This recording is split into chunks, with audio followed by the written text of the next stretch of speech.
1.5 साल पहले I was reading a wonderful book by the name of जितनी मिट्टी उतना सोना। अशोक पांडे जी हैं, उत्तराखंड के एक बड़े वेल नोन लेखक हैं, साहित्यकार हैं। उन्होंने ये किताब लिखी थी। अपनी उनकी जो एक जर्नी थी, एक ट्रैकिंग जर्नी थी around Darma valley, Chaudans valley और व्यांस वैली, इन वैलियों के आसपास जो उनकी ट्रैकिंग की जर्नी थी, उसके ऊपर उन लोगों ने एक किताब लिखी थी।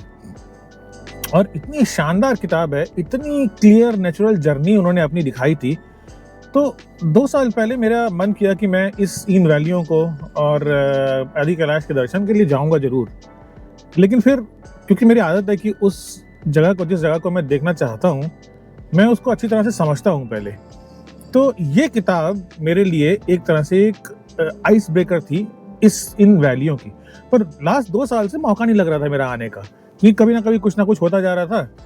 इस बार एक्चुअली प्लान आदि कैलाश का, दारमा, चौदांस, व्यांस वैली का नहीं था।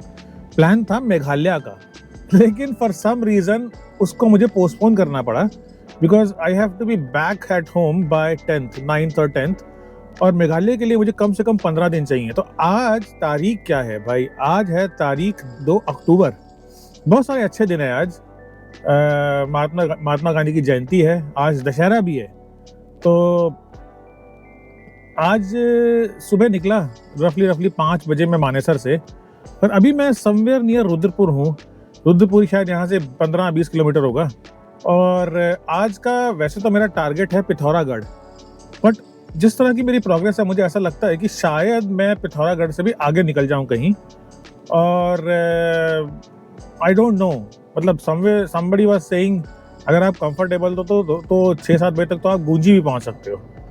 पर तो चलो, उतना मेरा टारगेट नहीं है गुंजी तक पहुंचने का, बट लेट्स सी, क्योंकि शायद 5 बजे के बाद वो लोग एंट्री नहीं देते हैं। तो अभी मैं बहुत ज़्यादा मेरा टारगेट बहुत सिंपल है इस ट्रिप में।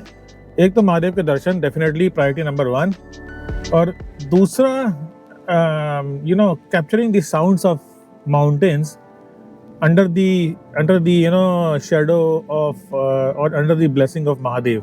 तो वो जो साउंड्स हैं, वो साउंड्स एक बहुत इंटरेस्टिंग एरिया है इस जहाँ पे मतलब वाइल्ड लाइफ तो एक चीज़ है, बट वाइल्ड लाइफ के साथ गांव के लोगों की साउंड्स, लोगों की दिनचर्या जो है उसकी आवाज़ें, पानी की आवाज़, हवा की आवाज़, शंखनाद की आवाज़, जो भी आवाज़ मुझे मिलती है, मुझे वो कैप्चर करनी है। और साथ में मैं छोटा सा एक वीडियो भी बनाने की कोशिश करूँगा। सो अभी जस्ट चाय के लिए रुका था, ब्रेकफास्ट एज यूजुअल प्रियंका ने मुझे पैक कर दिया था। तो और मानेसर से दिल्ली क्रॉस करके वाया हापुड़ बाईपास अब रुद्रपुर, टनकपुर बोल रहा हूँ, सॉरी, लोहा घाट मुझे दिखा रहा है कि मैं 1:30 बजे पहुंच जाऊंगा। मतलब लंच मैं शायद लोहा घाट में करूंगा, और फिर उसके बाद मुझे समझ में नहीं आ रहा है कि अभी मैं क्या करूं। क्या मैं लोहा घाट से भी आगे निकल जाऊं? क्योंकि 1:30 बजे लोहा घाट, क्योंकि एनीवे लोहा घाट में मुझे शूट करना है, पर 5 और 6 का थोड़ा सा मौसम गड़बड़ है। और जिस तरह का डिस्टर्बेंस ये अभी दिखा रहा है 5 और 6 तारीख का, 5 और 6 अक्टूबर 2025, चांसेस हैं कि स्नोफॉल भी गुंजी से आगे जोलिंगकोंग पे या नाबी ढांग पे स्नोफॉल भी हो जाएगा। शायद दारमा वैली में भी हो सकता हो, कह नहीं सकते मैं, क्योंकि ये सारे जो जगहें हैं ये 3200 से 3400 मीटर के एल्टीट्यूड पे हैं। तो मेरा टारगेट ये है कि जितना जल्दी हो सके इसको, इन सारी एरियाज को कवर करके, और जो मैं साउंड रिकॉर्ड्स या फिर जो मैं वीडियोस बनाना चाहता हूँ वो वीडियोस बन जाएं। फिर मैं नीचे आ जाऊँगा। पिथौरागढ़ वाला जो एरिया है, वहाँ के आसपास कुछ जगहें हैं, कुछ नेशनल पार्क हैं, अबॉट माउंट है। अबॉट माउंट में मैंने सुना है कि काफ़ी अच्छे नेचुरल बर्ड साउंड्स मिलते हैं। तो I will try to go to Abbott Mount as well. वहाँ का किसी ने मुझे बताया है कि जो टूरिस्ट लॉज है, हट्स है टूरिस्ट के, वो बहुत अच्छे हैं। So I will probably go there and then so let's see। बर्फ़ पड़ जाएगी तो कोई टेंशन नहीं है, क्योंकि knowing that चांसेस थे तो मैं स्नो चेन्स लेकर आ तो गया हूँ। तो मुझे लगता नहीं है कि इतनी बर्फ़ पड़ेगी कि स्नो चेन की नौबत आ जाए। तो अभी आज का लंच होगा लोहा घाट में, तवा घाट में। एक तो यार बड़ा कंफ्यूज होता हूँ मैं, लोहा घाट तवा घाट, तो एनीवे लोहा घाट है। तो आज का लंच होगा लोहा घाट में, और देखते हैं शायद डिनर धारचूला या उससे कहीं आगे, लेट्स सी।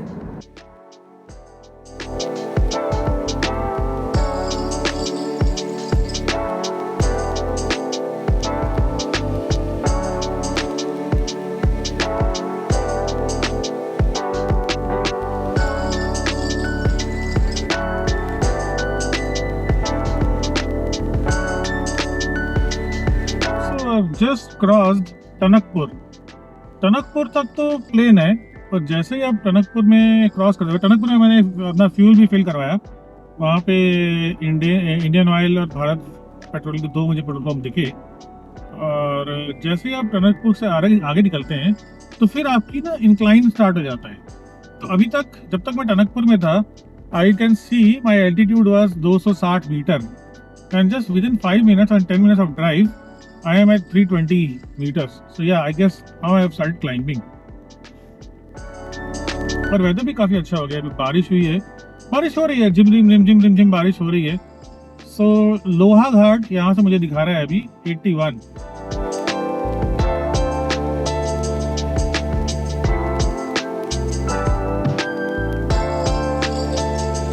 मीटर चढ़े हैं हम अभी, और बिल्कुल बादलों से कोहरा, बादल ऐसे घिर गए हैं ना, विजिबिलिटी तो ऑलमोस्ट खत्म ही हो गई है। और इस एरिया का तो बुरा हाल है, मतलब पत्थर, लैंडस्लाइड, बहुत बुरा हाल है। आई थिंक ये सारे जो अभी आप देख रहे हैं, ये निशानियां बची हुई हैं पिछले जो मानसून की बारिश हुई है उसकी। और फिर जब ऐसे बीच बीच में बारिश होना शुरू हो जाती है ना, फिर और बुरा हाल होता है। कुछ नहीं है, विजिबिलिटी बहुत कम है, 50 मीटर बड़ी मुश्किल से होगी।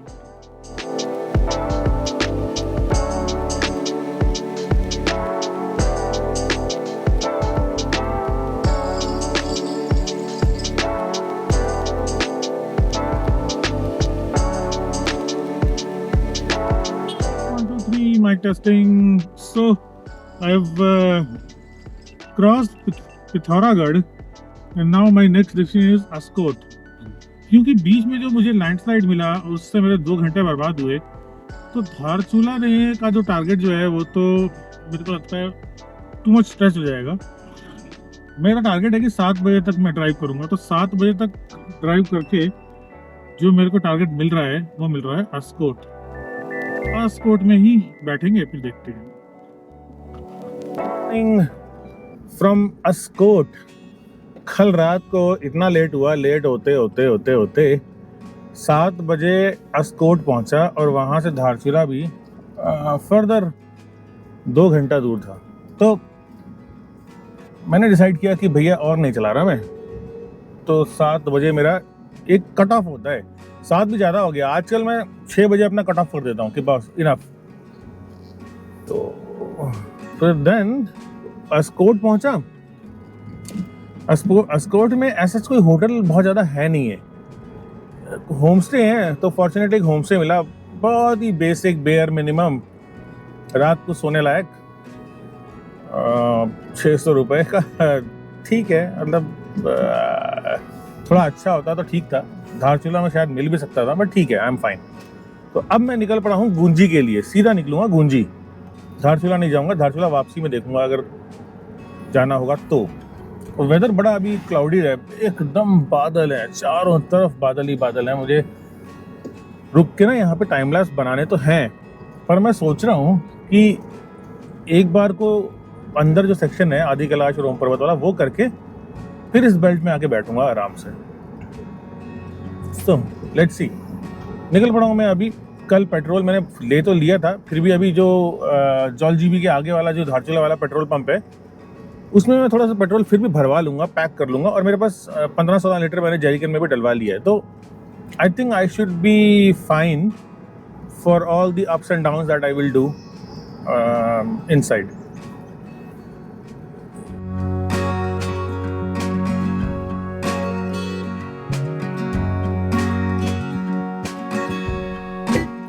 Check 1 2 3। Finally I am at Dharchula. Dharchula का जो बाईपास है दैट गोज टू आदि कैलाश, उस रूट पे मैं पहुंच गया हूं अभी। और यहाँ से मुझे गुंजी का लगने चाहिए 3-3.5 घंटे। तवा घाट होना चाहिए आई थिंक 1.5 घंटा तवा घाट, उसके बाद 2 घंटा या 3 घंटा आगे। और तो ठीक है, नॉट बैड। वेदर आज बहुत अच्छा है, बहुत क्लियर है। तो मैं आज गुंजी जाऊंगा, फिर गुंजी से मैं सीधा जाऊंगा आदि कैलाश और वहाँ कुछ शूट करके फिर वापस आऊंगा मैं। ये बाईपास है धारचूला का। यहाँ से अगर यहाँ से अंदर चले जाएंगे तो आप धारचूला जाएंगे, और ये रास्ता जो जा रहा है हमारा, ये जा रहा है आदि कैलाश के लिए। तो finally Dharchula after long time, and I see a Decathlon board. अच्छा, डीकैथलॉन। तो ये वाला जो रोड है, ये अब हमको पकड़ना है। यहाँ अगर हमको अंदर जाना है तो ये वाला रोड है।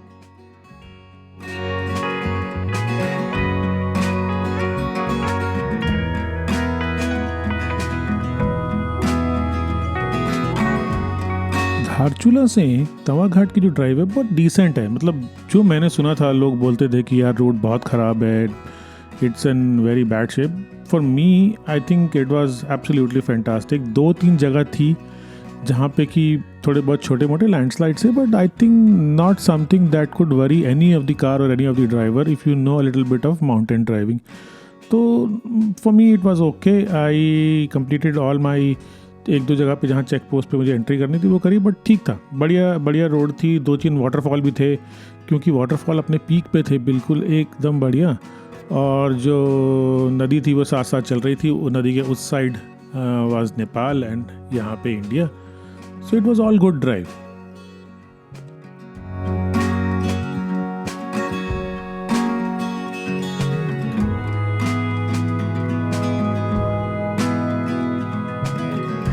So फाइनली रीच तवा घाट। ये है जी तवा घाट का ब्रिज, और यहाँ से अगर आप सीधा जाएंगे तो आदि कैलाश गुंजी के लिए, और यहाँ इस साइड चले जाएंगे तो दारमा वैली।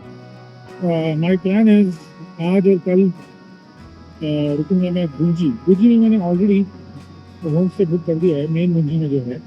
और फिर आज का हो गया और 4 गुंजी, और 5 और 6 या फिर 7 दारमा वैली।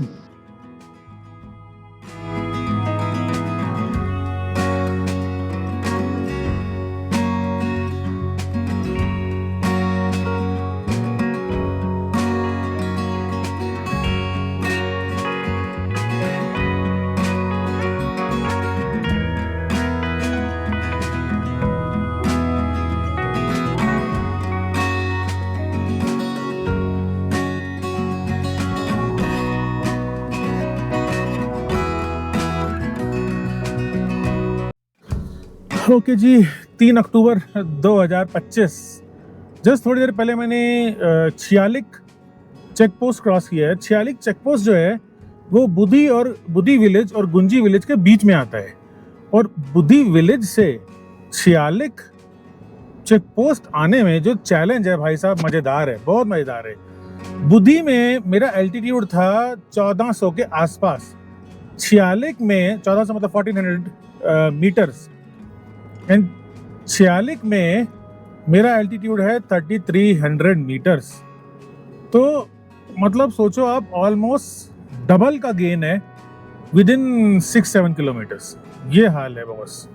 और अब थोड़ा मुझे मज़ा आना शुरू हुआ है, क्योंकि अभी तक आई वॉज नॉट एन्जॉइंग इट। अभी तक मैंने कुछ शूट भी नहीं किया है, क्योंकि पता नहीं, मैं मतलब उस तरह का शूट मैं कर नहीं पा रहा हूँ कि अब ये देखो ये आ गया, आप खाना खा लिया वैसे मैंने, लेकिन अब वो वाला शूट करने की कोशिश कर रहा हूँ मैं। I am still learning. Wow, look at this, वो एब्सोल्युटली अमेजिंग। वाओ, बहुत सुंदर है। यहाँ पे तो लगता है 2-3 दिन आराम से निकलने वाले हैं मेरे।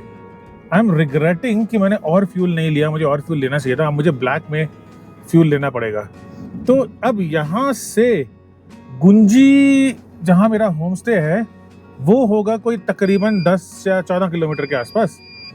14 किलोमीटर होगा शायद यहाँ से।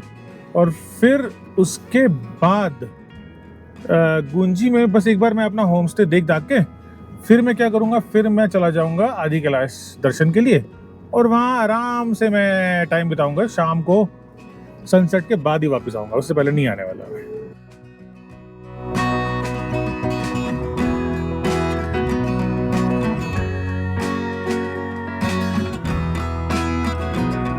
I reached Gunji an hour back, and I was talking to the owner of my homestay.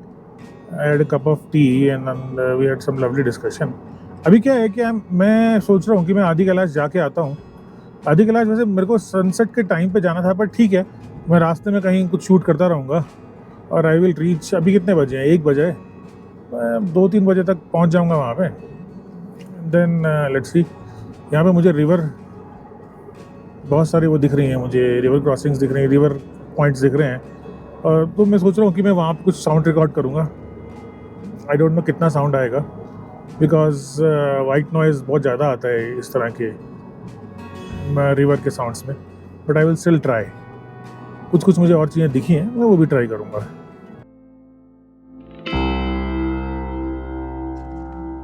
Drive from Gunji to कुटी and then from Kutti to Jolingkong was absolutely amazing. मतलब amazing in a way, it is very scenic और एकदम tarmac है, तो किसी को वो tension नहीं है कि यार ख़राब रास्ता है, कुछ बचा ही नहीं है. मेरे को लगता है एडवेंचर फैक्टर तो नहीं है, but of course landscape and beauty factor is absolutely amazing. लेकिन बहुत गाड़ियाँ हैं, बाइक्स हैं, गाड़ियाँ हैं, टूरिस्ट के व्हीकल हैं, भरे पड़े हैं.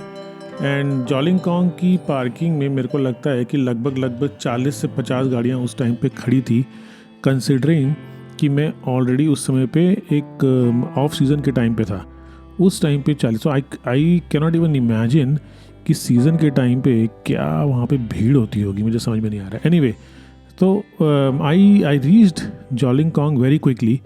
एंड मेरा एजेंडा बहुत सिंपल था. जॉलिंगकॉन्ग में मेरे को ट्रैक नहीं करना थे कोई भी, मेरे को कुछ टाइम लैप्स और बी रोल्स बनाने थे आदि कैलाश के, जो कि मैंने बहुत शानदार अपना 2-3 घंटे लगा के वहाँ पे बनाए.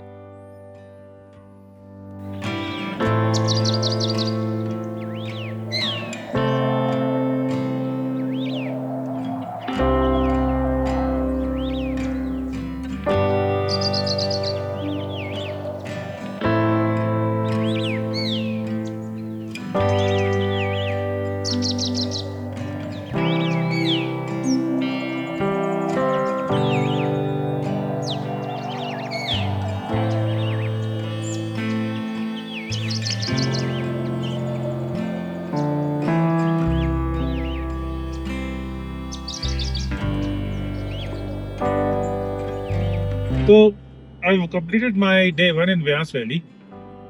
सुबह निकला था मैं जब, तो मैं निकला अस्कोट से. अस्कोट से पहुंचा मैं धारचूला बाईपास करके, फिर सीधा आया मैं गुंजी में जिस होमस्टे में मैं रुकने वाला हूँ उनके ओनर से मिलके फिर गया मैं आदि कैलाश जॉलिंगकॉन्ग. भाई मजा ही आ गया यार. सो मैंने वहां पे आदि कैलाश के बहुत सारे टाइम लैप्स बनाए. देन आई रियलाइज कि अगर रात को मौसम साफ होगा तो क्या जन्नत होगा भाई साहब. तो आई डिसाइडेड आज तो मैं वापस गुंजी जा रहा हूँ, लेकिन शायद कल मैं लिपू लेक और कैलाश मानसरोवर के दर्शन करके वापस आने की कोशिश कर सकता हूँ यहाँ पे. सो लेट्स सी, ताकि मैं शाम को पहुँचूंगा यहाँ पे 6-7 बजे, और KMVN का डोम्स है यहाँ पे, उनमें रुक जाऊंगा. ठंड बहुत है लेकिन भाई साहब, अभी शाम को 6 बजे इट वाज 10 डिग्रीज, तो मतलब रात को तो 0 जाने वाला है पक्का आराम से. तभी मैं वापस जा रहा हूँ गुंजी, और गुंजी में मैंने देखा है कि वहाँ पे ना वेदर काफी क्लियर होता है. तो मैं वहाँ पे भी कुछ यहाँ पे पहाड़ हैं, कुछ पर्वत है, पीक्स हैं, जिनके टाइम लैप्स और नाइट लैप्स बना सकता हूँ मैं. So I will try that in Gunji.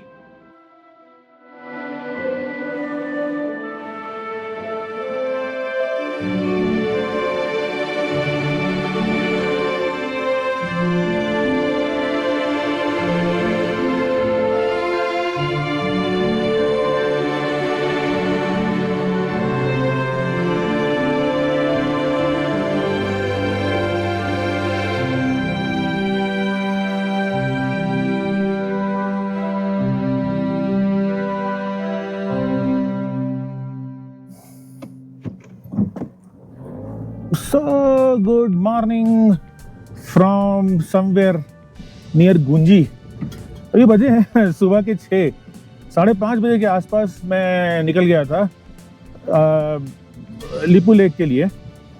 तो अभी आई हैव कवर्ड रफली हाउ मेनी 10 किलोमीटर्स में 6-7 किलोमीटर मैंने कवर किए हैं। ये पूरा रास्ता ऐसा कच्चा रास्ता है ना, अभी इस पे तो काफ़ी काम बचा हुआ है। तो अब मैं महादेव से प्रार्थना कर रहा हूँ कि भाई मेरे को दर्शन दे देना, बाकी तो महादेव की कृपा है। दो ऐसा बोल रहे हैं कि अभी इतना ज़्यादा रिस्ट्रिक्ट नहीं है, मतलब अगर आप सुबह सुबह चले जाएंगे तो आपको फर्स्ट बैच में 8-10 गाड़ियाँ निकाल देते हैं। तो लेट्स सी, होपफुली आज दर्शन हो जाएंगे। ऐसा कोई स्पेशल परमिट की ज़रूरत नहीं है, तो ऐसा कोई परमिट होता भी नहीं है एक्चुअली, लेबू लेक के लिए ऐसा कोई परमिट है भी नहीं। तो आज पहला काम तो वो है, और फिर वापस, क्योंकि सुबह खाया पिया कुछ नहीं मैं निकल गया बस। और मेरे साथ कुछ और गाड़ियाँ भी हैं, लोकल टैक्सी जो मेरे होम से में रुकी हुई थी, वो पीछे पीछे आ रही हैं। तो मैं अभी पहले निकल गया धीरे धीरे, और वहाँ जाके थोड़ा नंबर लगाना पड़ता है, ऐसा बोल रहे हैं, मुझे कुछ पता नहीं है अभी इस एरिया में।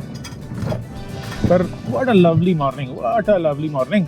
सुबह का टेम्परेचर है 4 डिग्री जो गाड़ी ने दिखाया, और एकदम क्लियर वेदर है। तो that's what I am hoping for, कि इतना क्लियर वेदर अगर मिल जाए तो बस मज़ा आ जाएगा, धन्य हो जाएंगे, धन्य। सो चलो चलते हैं लिपू लेक, नाभी ढांग, वहाँ पे देखते हैं ओम पर्वत और बड़ा कैलाश।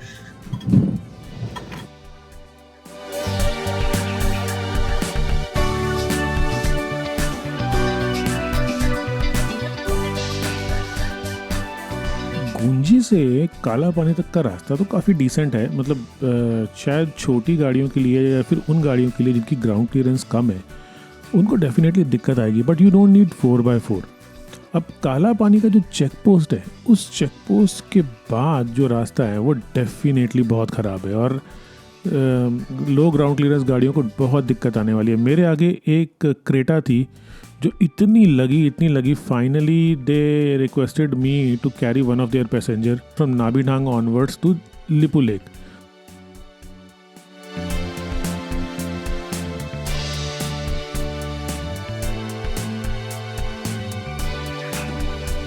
नाभी ढांग में मैं पहुंच गया हूँ कोई लगभग 7 बजे के आसपास, और वहाँ पे क्या हो रहा था, गाड़ियों को जो आईटीबीपी के पर्सनल्स थे वो इकट्ठा कर रहे थे, because they don't allow to leave individual vehicle to Lipulekh pass.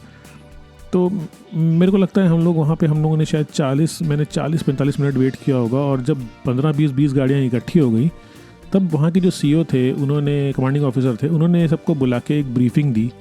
So they did the briefing, in briefing के बाद सबको छोड़ा गया। एंड वहाँ से जो चढ़ाई है, शायद लिपू लेक, नाभी ढांग से लिपू लेक जो है वो 10 किलोमीटर या 12 किलोमीटर होगा, वो तो एब्सोल्युटली हेल है। Of course I was assuming it is not a hell for Jimny, because कहीं दिक्कत होगी तो मैं 4x4 लगा लूँगा, लेकिन there is a very bad problem in Jimny की 5,000-4,500 मीटर के ऊपर जिमनी का 4x4 इंगेज होता ही नहीं।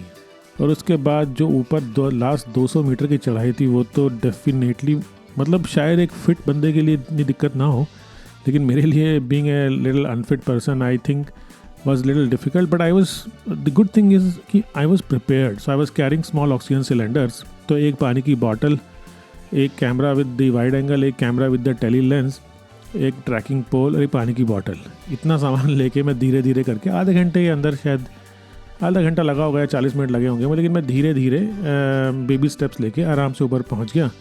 और ऊपर मैंने लगभग 40-45 मिनट का टाइम मैंने स्पेंड किया होगा। I was the last person to be dragged out of that place, literally dragged out in a way that the army person started requesting कि बॉस आप चलो, हो गया यहाँ पे।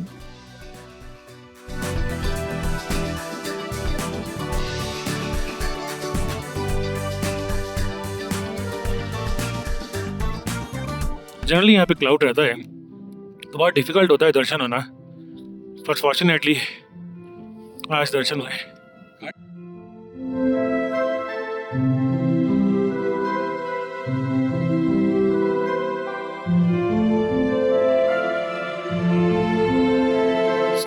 हर हर महादेव। दर्शन शानदार ओम पर्वत के। और दर्शन हुए शानदार कैलाश मानसरोवर के। Absolutely amazing, absolutely amazing. और जूम करके देखो, वाह।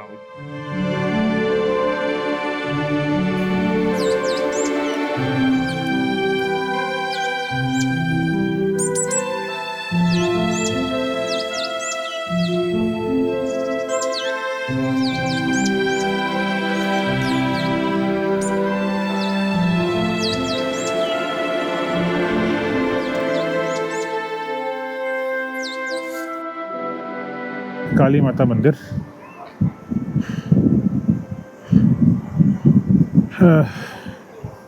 जहाँ पे कि काफ़ी टाइम पहले कुछ टाइम पहले डिस्प्यूट हुआ था बिटवीन नेपाल एंड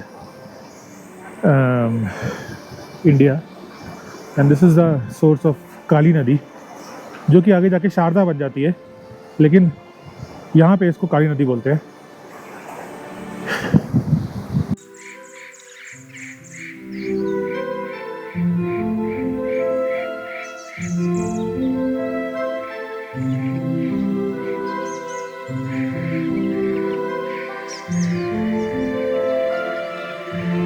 थोड़ा बहुत इतिहास है, अगर आपको इंटरेस्ट है इसमें तो इसको रोक लें, वीडियो को पॉज कर लें और पढ़ लें।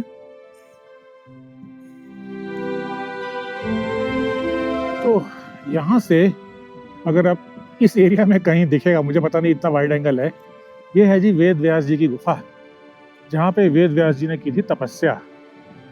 और ये है जी नाग पर्वत, ये जो पर्वत है इसको बोलते हैं नाग पर्वत।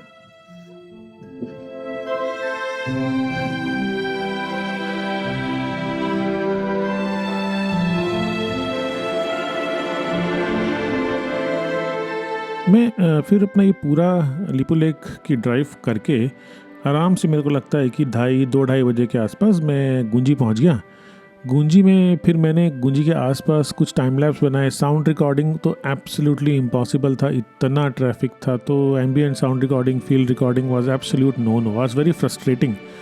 देन आई डिसाइडेड कि बॉस चलो ठीक है, कुछ टाइम लैप्स बनाते हैं और साउंड रिकॉर्डिंग कहीं और करेंगे, शायद लोहा घाट के आसपास जाकर। तो मैं इतना फ्रस्ट्रेट हो गया था कि एक बार को तो मैंने डिसाइड किया था कि मुझे दारमाथ जाना ही नहीं है, मैं जा रहा हूँ वापस नीचे इन दी लोअर एल्टीट्यूड, और वहाँ पे कहीं I will find out some places around Lohaghat which is isolated, probably some forest area, and I will record some sound around that area. But फिर भी टाइम लैप्स काफ़ी अच्छे बने, और फिर then I just relax for the rest of the day.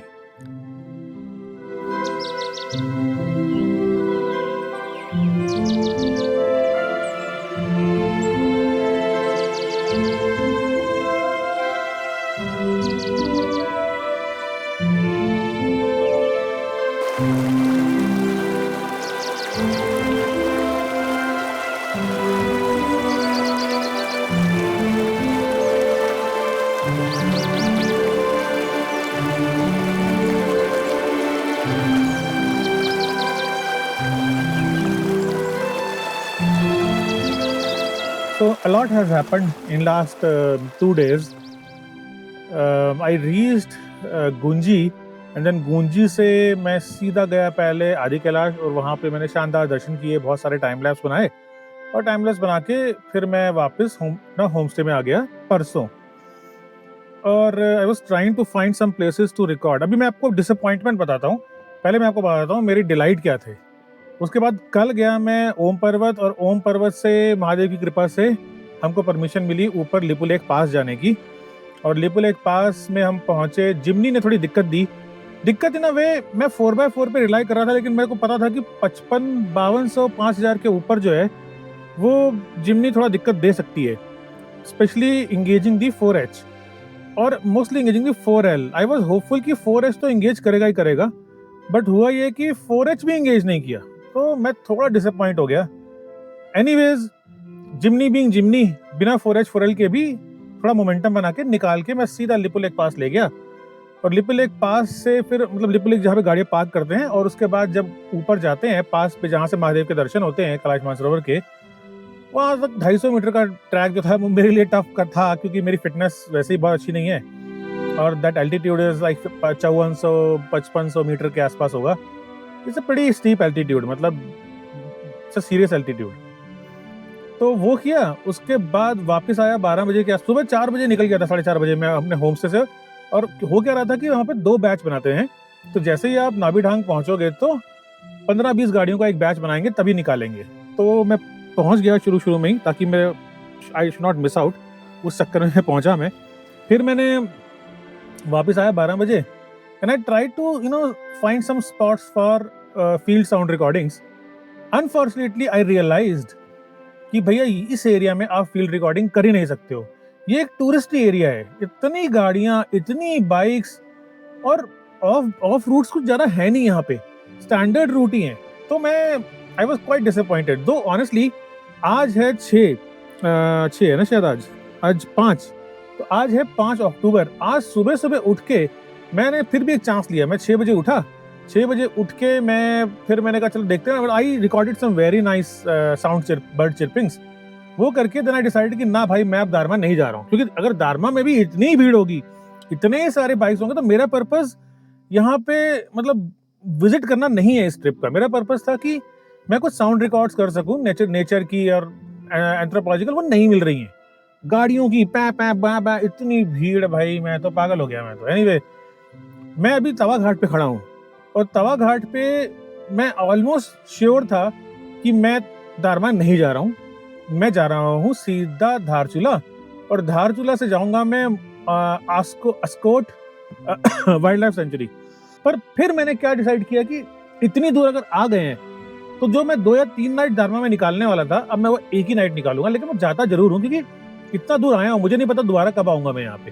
तो एक बार दारमा चला जाता हूँ, एक नाइट स्टे कर लेता हूँ। होम स्टे मैंने ऑलरेडी बुक किया ही हुआ है। तो दैट्स हाउ इट इज।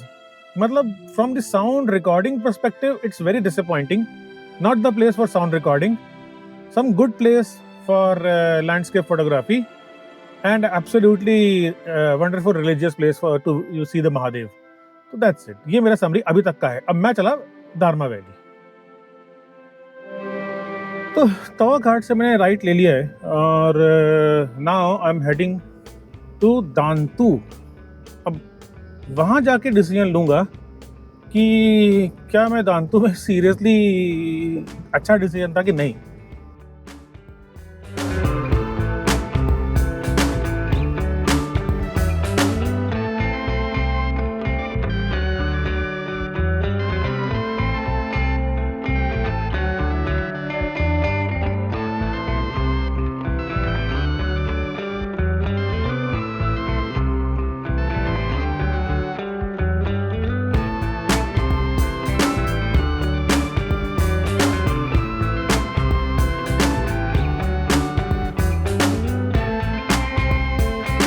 तवा घाट जो है वो है रफली 980 मीटर, 1000 मीटर ही समझ लो।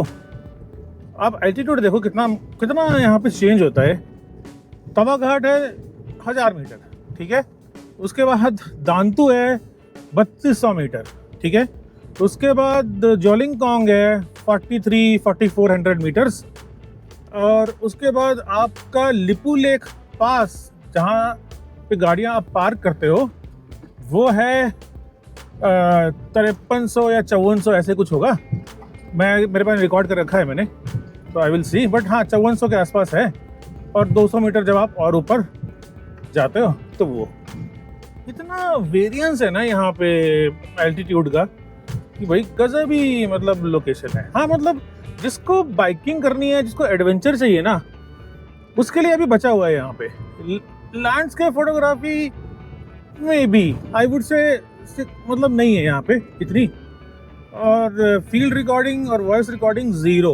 मतलब you will have to literally struggle and find places जहाँ पे कि आपको नॉइस पोल्यूशन ना मिले।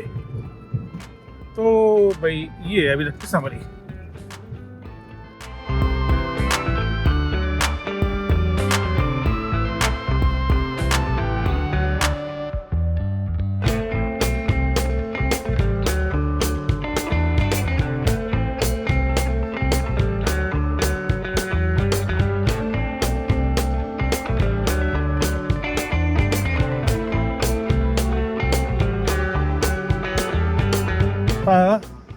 मतलब रास्ते में कोई दिक्कत नहीं है, रास्ता तो ख़राब ही है, बट ठीक है, मैंने इससे भी बहुत बुरे रास्ते किए हैं। पिछले महीने ही अगस्त सितंबर में ही Dungasi top was the worse than this.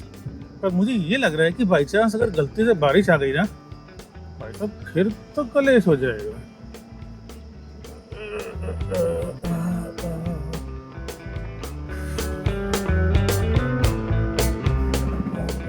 फिर तो कलेश हो जाएगा। बाइक वाला आ रहा था, उसको पास दिया। भैया लोग रुकते नहीं है यहाँ पर, अपना गाड़ी खुद रोको और आगे चलो। हाँ, तो मैं ये बोल रहा था कि रास्ता इतना खराब है भाई साहब, और अगर बारिश हो जाए तो भैया ये तो तुम बंद हो यहाँ पे। मुझे नहीं पता कितना मेंटेनेंस करते होंगे लोग, पर मुझे थोड़ी थोड़ी अच्छी सी वाइब्स आनी शुरू हो गई हैं यहाँ पे। मतलब इन टर्म्स ऑफ मुझे ऐसा दिख रहा है कि मुझे शायद साउंड रिकॉर्डिंग्स तो मिल ही जाएंगी। कुछ नहीं होगा तो फिर बी रोल से बना लूँगा साउंड रिकॉर्डिंग, किसी और एरिया की लिंक करूँगा। That's what I do.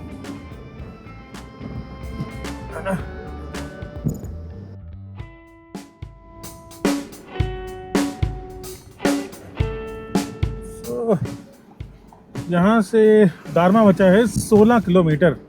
रास्ता बहुत मज़ेदार है, बट सबसे अच्छी बात जो मुझे चाहिए, मुझे ऐसा लग रहा है कि वो मुझे मिल रहा है यहाँ पर। तो I am little excited about it. And with Darma अभी मैंने क्या डिसाइड किया है कि मैं बीच में कहीं रुक नहीं रहा हूँ। मैं पहले सीधा दारमा जाऊँगा, रूम से जाऊँगा, कुछ खाऊंगा पीऊँगा। मैं चाहता हूँ कि सनसेट जो है वो मैं कैप्चर कर लूँ, क्योंकि फिर कल के सनराइज़ के बाद मैं डिसीजन लूँगा कि क्या मुझे दारमा में एक नाइट और रुकना है कि नहीं। क्योंकि मुझे ऐसी फीलिंग तो आ रही है, मैंने वैसे दारमा के लिए 3 नाइट रखे थे, तो मुझे ऐसी फीलिंग आ रही है कि अगर जो मुझे चाहिए यहाँ पे वो मुझे मिल गया, then probably I will not go anywhere else. I will stay here.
Darma valley आने का सबसे पहला रिवार्ड मुझे मिल चुका है ऑलरेडी।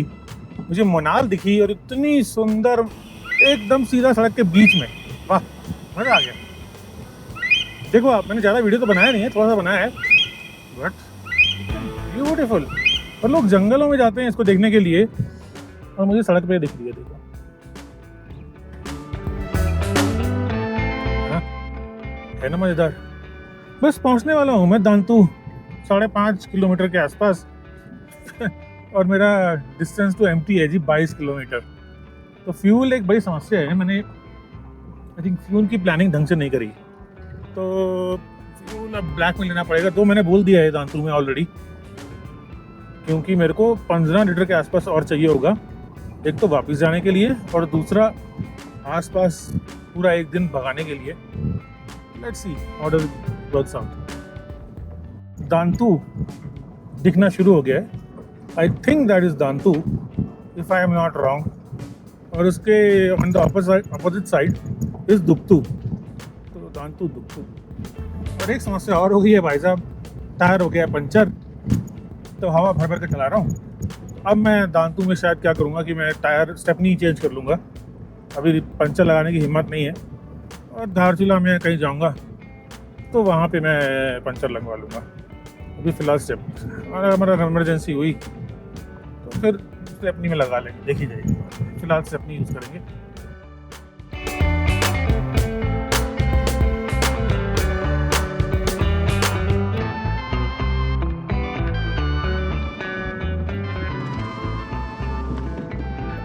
दांतू वो वाला है ना, वो महेश जी का होम स्टे है ना वहाँ पे? हाँ, महेश का भी होगा। महेश का ही है ना? रोड से ऊपर जाना है, ऊपर गाड़ी जाती है वहाँ पे? नहीं जाती है। कितना ऊपर जाना पड़ता है? लगभग 50 मीटर समथिंग। ठीक है, ठीक है। कैमरा कुमरा लेना पड़ता है। अच्छा अच्छा। तो फिर देखना, चलो वहाँ जाके देखते हैं। ठीक है जी।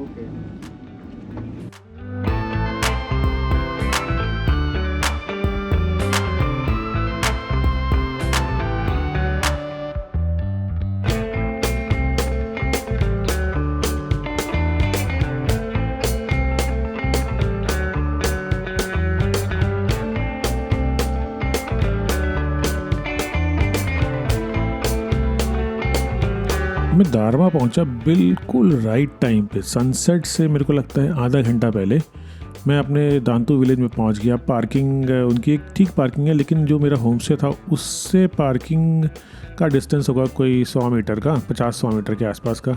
Not a big distance, but जब आप बहुत सारे कैमरा गियर्स और उसके साथ सपोर्टिंग गियर्स कैरी करते हो तब शायद थोड़ी दिक्कत हो जाती है। और जब आप अकेले हो, अगर आप 2-3 लोग हो तो मिलके। एनीवेज, जो वहाँ के होम स्टे के वर्कर्स थे उन्होंने मुझे हेल्प की मेरे सारे गियर्स को कैरी करने में, और मैं गया सीधा अपने होम स्टे में। आई relax, had a cup of T, मेरे ख्याल से 2 चाय के कप पिए, और उसके बाद सनसेट इतने अच्छे शूट हुए। सनसेट के बाद फिर रात को जो शूट हुए वो बहुत ही शानदार थे।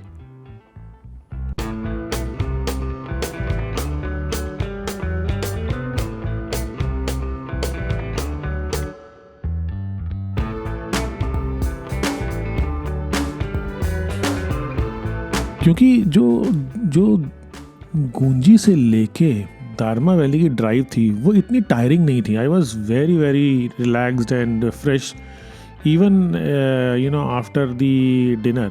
सो आई डिसाइडेड कि आज रात बिल्कुल क्लियर वेदर तो नहीं था, बट काफ़ी हद तक मेरे लिए जो मुझे चाहिए था टाइम लैप्स के लिए, जो मुझे क्लाउड्स की मूवमेंट चाहिए थी अराउंड दी पांचाचुली पीक्स, वो वहाँ पे उस समय पे मिल रही थी।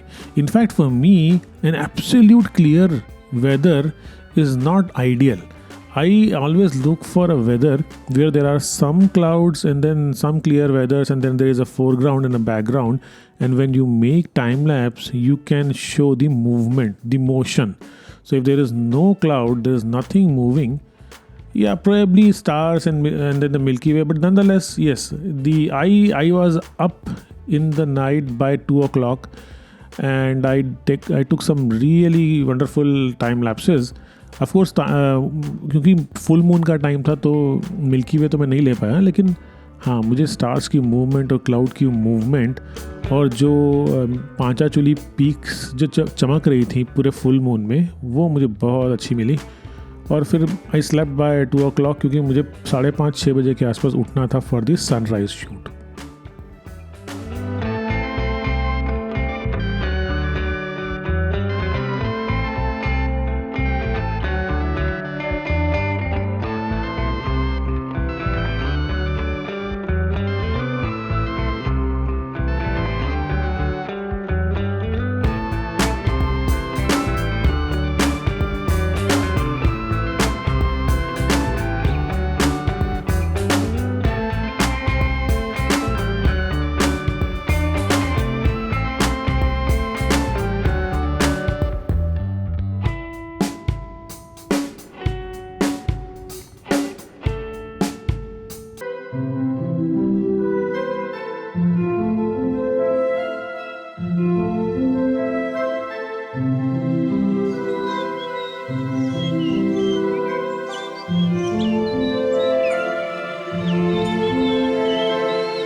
I woke up next morning by 5:30, 6 o'clock. An absolutely stunning sunrise was up for me.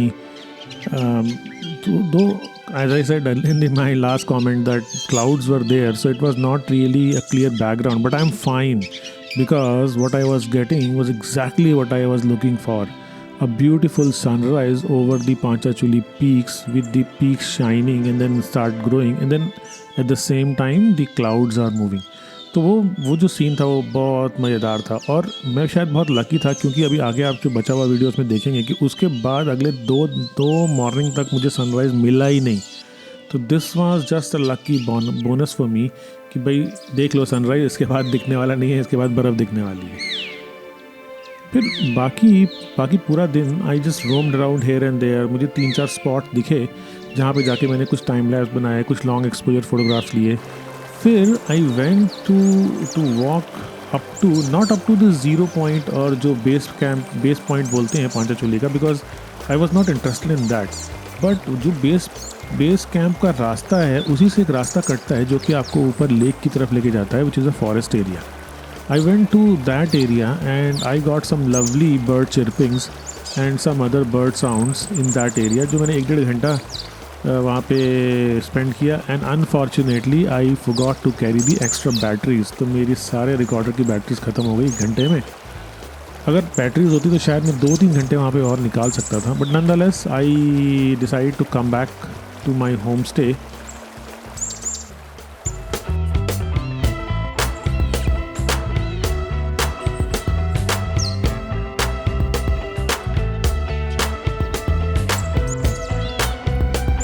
Home stay वापस आके आई डिसाइडेड कि बॉस दांतू विलेज के कुछ बी रोल्स बना लेते हैं क्योंकि इट्स अ ब्यूटीफुल विलेज. और जो पुराने स्टाइल के घर बने हुए हैं पत्थरों के और स्लेट के, वो यहाँ पे आपको बहुत देखने को मिलेंगे. और आज भी लोगों ने बहुत अच्छी तरह से मेंटेन किए हुए हैं वो लकड़ी का जो आर्किटेक्चर है. और I loved it. I took some wonderful B rolls for the stock and for this video as well, but for the stock purpose as well. अच्छा बेचता है क्योंकि ये थोड़ा अलग सा राजमा है ना. जैसे हम लोग दिल्ली में राजमा आता है ना, वो आता है कश्मीर से. कश्मीर वाला राजमा होता है, वो इतना बहुत बड़ा होता है कश्मीर का राजमा.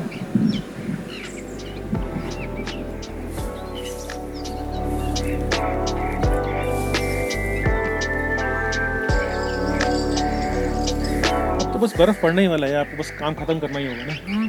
बर्फ पड़ने वाला है, कभी भी बर्फ पड़ेगा. आज भी बोल रहे थे बर्फ पड़ेगा, आज बोल रहे थे बर्फ का है लेकिन अच्छा.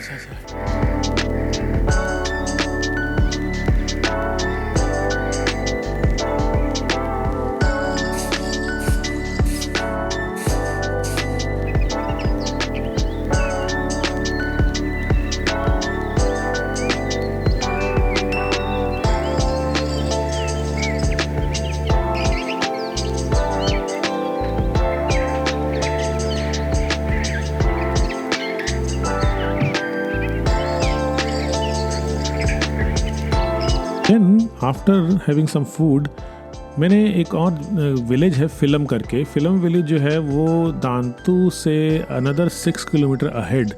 आई went up to that place and वहाँ पे इतना बड़ा एक ह्यूज मेडो है for those having caravans and want to do some camping. Absolutely stunning place and it was a wonderful place for the bird chirping and field recording as well. But जैसे ही मैंने अपना पूरा setup लगाया, it started raining because clouds were already building.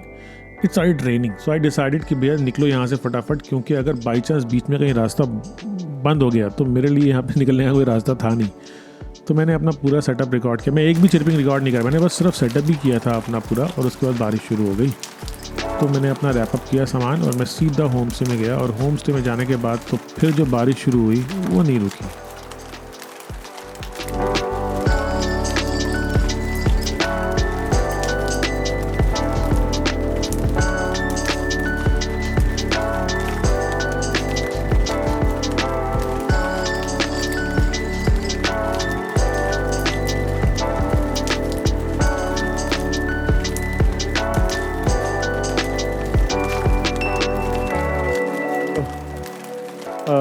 Snowy, rainy morning from Tantu village of Dharma Valley. Today is 7th of October 2025 and it's raining since last night.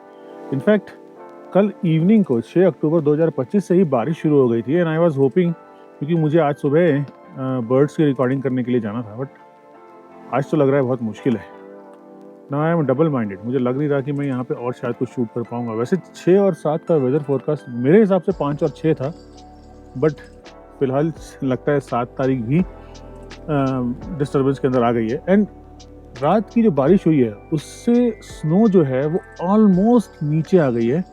अगर एक दिन ये बारिश और इस तरह से होती रही तो मुझे लग रहा है कि ये जो बर्फ़ है ये नीचे आ जाएगी और गांव तक ऑलमोस्ट आ जाएगी। अभी बर्फ़ यहाँ नीचे इसलिए नहीं आ पा रही है क्योंकि temperature is not that cold, it is okay, मतलब it's not warm, it's cold but not cold enough for the snow to settle down. तो yes, but the way the cloud looks, I have a feeling that by the end of this day, snow will come down to the villages. Very sure. It'll be interesting. So I'm double-minded if I should stay or should I leave. One side of my mind says stay and enjoy the snowy views of the mountains. So I'm going to take a call after a cup of tea. तो अब काफ़ी हद तक जो मेरे targets थे मैंने achieve कर लिए हैं और उसके बाद अब मुझे लग रहा है कि सो काफ़ी हद तक मैंने अपने टारगेट्स अचीव कर लिए हैं। अब मुझे लग रहा है कि सिर्फ जो चीज़ मेरे लिए बची हुई थी वो थी some more sound recordings. I don't have enough sound recordings from today and then my only greed is to see the Panchachali peaks completely covered with snow. So yes, I'm getting greedy, but let's see how does it goes.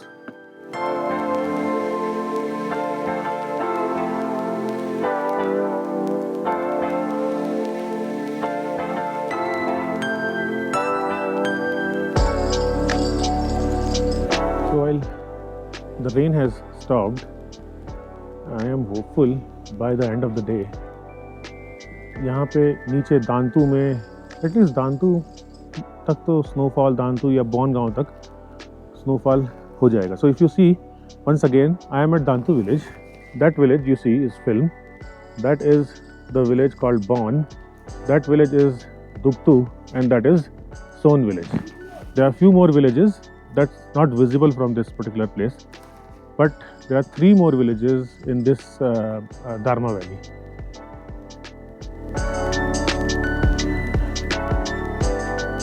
And I'm still recording.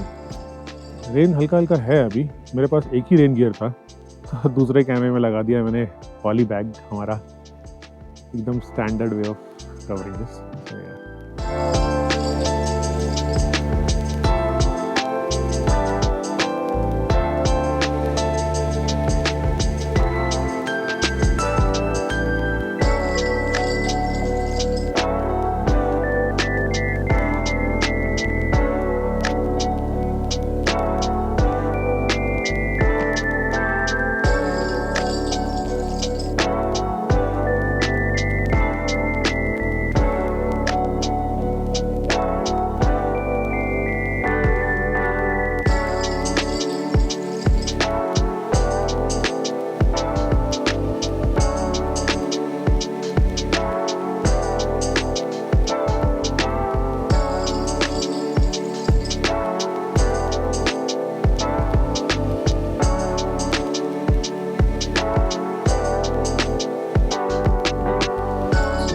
The situation at Dharma Valley. When I came here day before yesterday, the mountains behind the Bon village was absolutely dry. Now, after a rain and some snowfall, I see 4 waterfalls. One waterfall here, another one is here, another one is here, somewhere here. I don't know if I'm pointing it right or not. And the bigger waterfall is there. So all these 4 waterfalls appeared just today morning and none of the waterfall was there day before yesterday. Lunch के बाद मैं थोड़ा fed up हो गया कि यार room में बैठना तो कोई लॉजिकल नहीं है, 2 बज गए तो रूम में कौन बैठेगा। तो मैंने डिसाइड किया maybe it's a good opportunity to record some B rolls of Dantu village under rain. And it was a very good decision. वो अलग बात है कि मेरे को बड़ी दिक्कत हो रही थी छाता पकड़ना, फिर उसके बाद कैमरा पकड़ना, फिर उसके बाद रिकॉर्डर पकड़ना। बिकॉज होता क्या है कि अगर आप सिर्फ वीडियोस बना रहे हो, बी रोल्स बना रहे हो, that's one task, but you are making B rolls and then on the same spot you are also doing the sound recording, so double effort लगता है। तो बड़ी मुश्किल से मैंने वो सारा बारिश के अंदर किया, काफ़ी गियर्स मेरे भीग गए, लेकिन एनीवे एवरीथिंग वाज फाइन।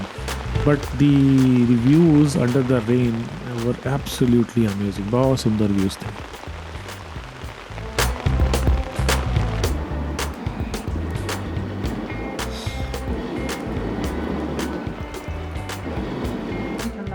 आज ठंडा हो गया ना। काय को घास दिया ना।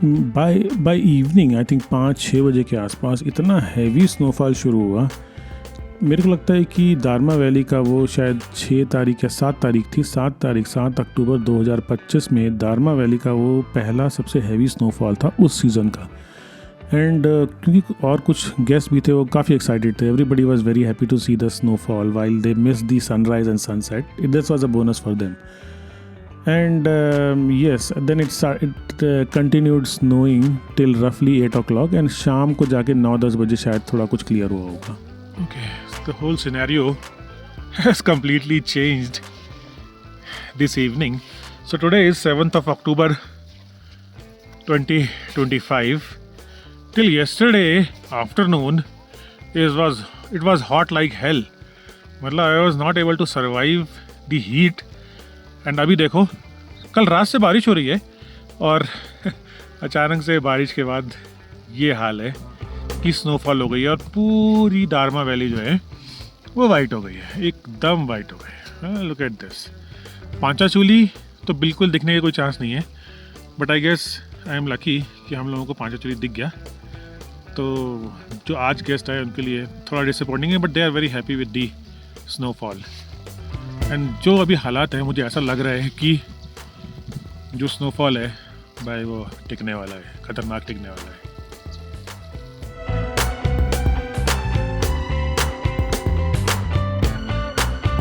And next day was my day to drive back home. और मैंने बस सुबह सीधा गाड़ी निकाली और मैं दो इनिशियल प्लान वाज कि मैं दांतू से निकलूँगा और सीधा मैं गुड़गांव ड्राइव करूँगा। बट फिर हुआ ये कि लोहा घाट से पहले 2-3 जगहों पे मुझे जाम मिला, तो फिर मैंने डिसाइड किया कि अब मैं इसको और नहीं खींचूँगा। मैं लोहा घाट पे जाके मैंने नाइट स्टे किया and it was a good decision. Then I realised कि बर्ड चिर्पिंग के लिए instead of going to the higher altitude of mountains, the foothills और the lower altitude of mountains are the places for me.